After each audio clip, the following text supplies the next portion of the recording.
Yo, what's up? This is Jay Dennis. We're back with another Ranked and Reviewed, and today we're going to be doing modern metalcore, kind of deathcore, groove metal. I don't know. Band that I've been listening to since 2013, Fit for a King. They just put out an album, Hell We Create.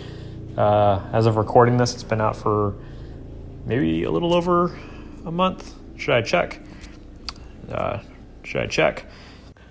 Yeah, came out at the end of October. So this was a pretty hard band to rank. Again, I've been mostly listening to all their albums since they've sprung into relevancy. And they've deviated on the sounds a little bit, but they've largely been pretty consistent. And ranking them was pretty challenging, but I'd like to squeeze a video out before the Thanksgiving holiday.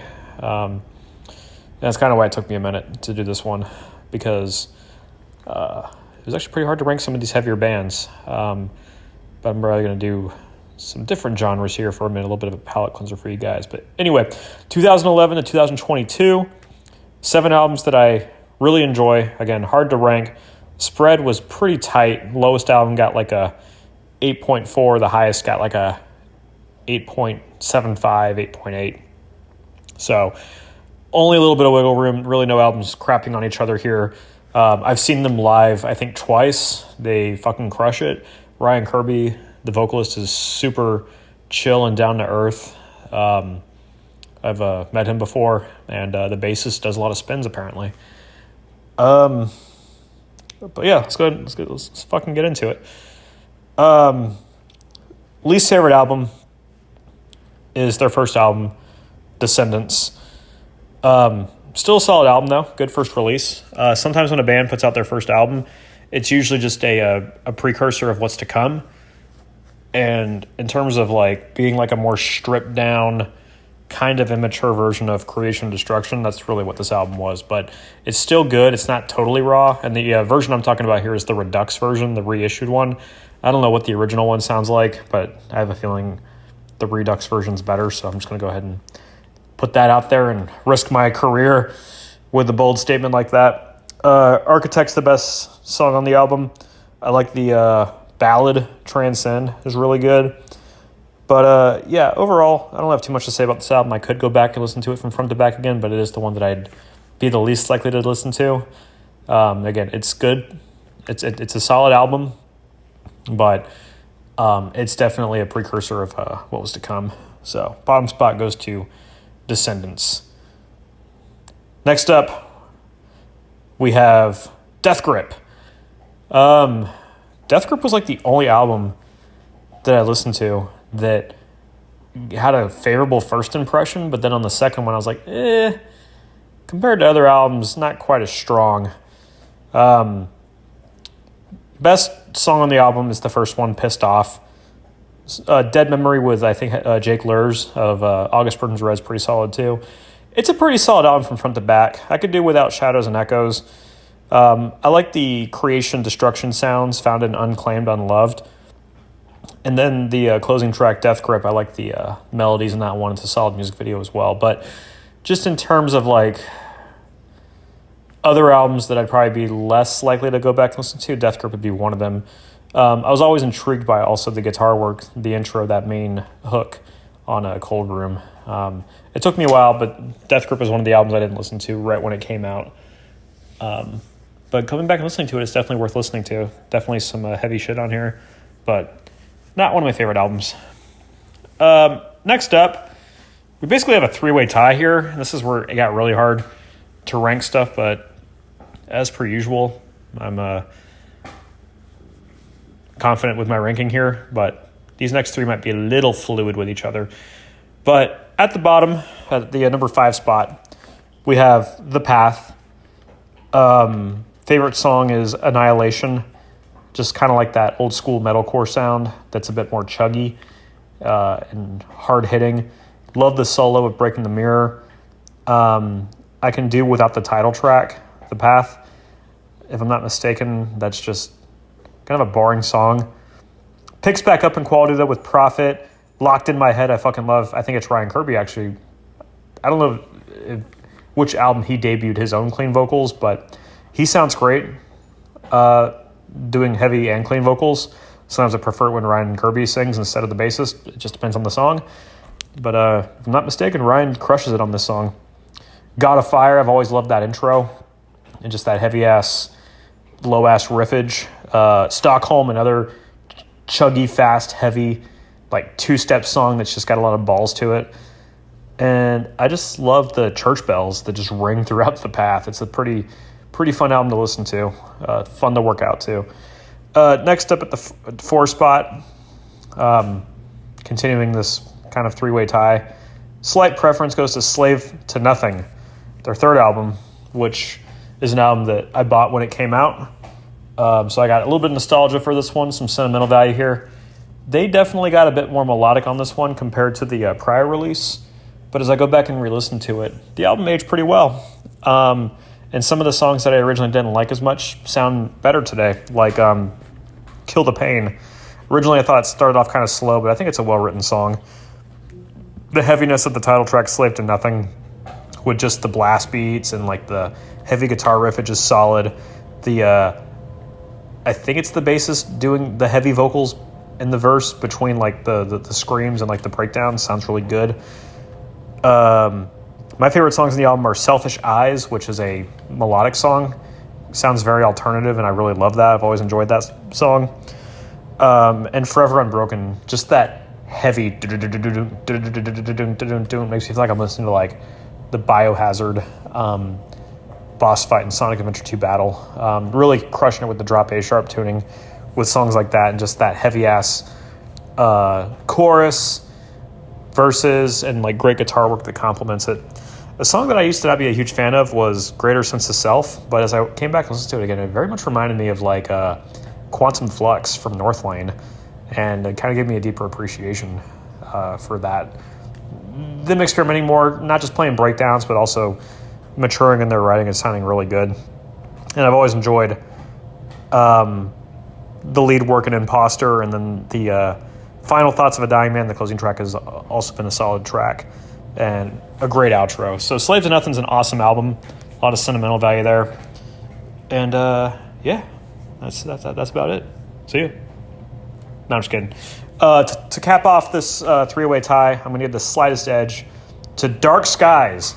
So I'm glad I came back and re-listened to all these albums a couple times, because on the first listen, Dark Skies, I actually thought was their weakest album. But as I came back and listened to it like a second or third time, this album actually really delivers. And a song that I always enjoyed, and it was really the only one I ever listened to when the album originally came out, was one of the singles, Price of Agony.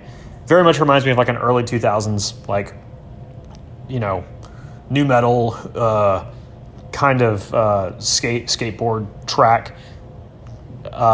Really enjoy that song. Still one of the best songs on the album. But the fucking guitar work on like Backbreaker, the riffs of Anthems of the Defeated, which is actually like my new favorite song off the album. Solo, it's got kind of like a new metal sound with like almost like the Powerman 5000 whisper kind of like talky vocals. They just sound fucking badass.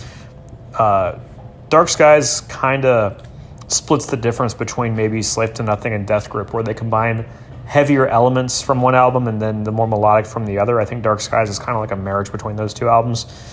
I love the lead work in the chorus of Youth Division, and then of course the heaviness of Shattering Glass.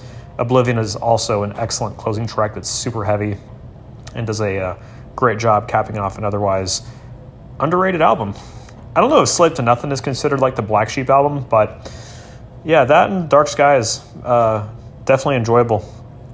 But let's go ahead and get into my two most fucking favorite albums from them. Like, it's not even close, even though the spread's pretty tight. Number 2 spot is going to go to their sophomore album, Creation Destruction, which is the album that got me into them. I bought this album when it came out. And yeah, back in 2013, I was just really trying to get into a bunch of new bands and really enjoying myself back then. And Fit for a King's, Hollow King, Bitter End, the self-titled track, Destruction, those were just on repeat all the time. And then eventually I downloaded the rest of the album. And it's just super fun to listen to from front to back. It's a far more polished version of Descendants. They introduce some more alternative melodic sounds that really complement the breakdowns with like Broken Fame, Skin and Bones, another great song. Probably like my all-time favorite Fit for a King song is on this album, and that's Identity. The guitar work with the chorus just really, it captures like that mid-2000s alternative sound that I particularly love, with like the octave chords and like just the style of drumming. I just really fucking love the song, and then of course it's otherwise a super heavy track. And the Destruction is just a heavy fucking breakdowny track with an excellent outro. This album definitely had an impact on my music writing for a while. The intro to Bitter End, which has like a lot of glitchy, stuttery guitar effects, I used to try to emulate that in some of my own music for a while there, and I still look to Fit for a King in this album if I'm looking to recapture or emulate some of that sound in my own work. So definitely some influence there that I really enjoy. And and by the smallest margin, their newest album, The Hell We Create, is the number one spot. I usually don't say it like that. The number one spot goes to their newest album, The Hell We Create. Just barely edging out Creation Destruction. Dude, the first 4 tracks like took me back to 2007. Just like that golden age metalcore sound. They just fucking delivered it here. Not sounding exactly like As I Lay Dying or Killswitch Engage, but kind of reminding me of it a little bit. I could listen to The Hell We Create, the opening track, so much and just really feel like I could take on the world. The lead single, I believe, that came out, bringing them back to like their more traditional, heavy, groovy sound.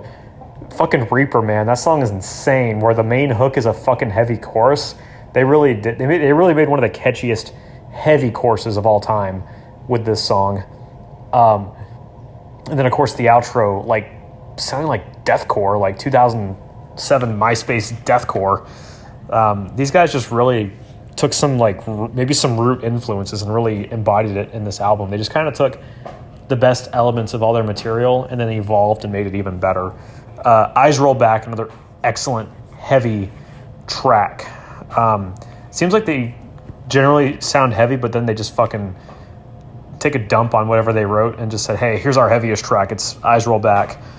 And then What You Left Behind. I fucking love that song. I love that intro, and I just love the way it just builds up and just gets heavy, and then it's just a really nice song to listen to.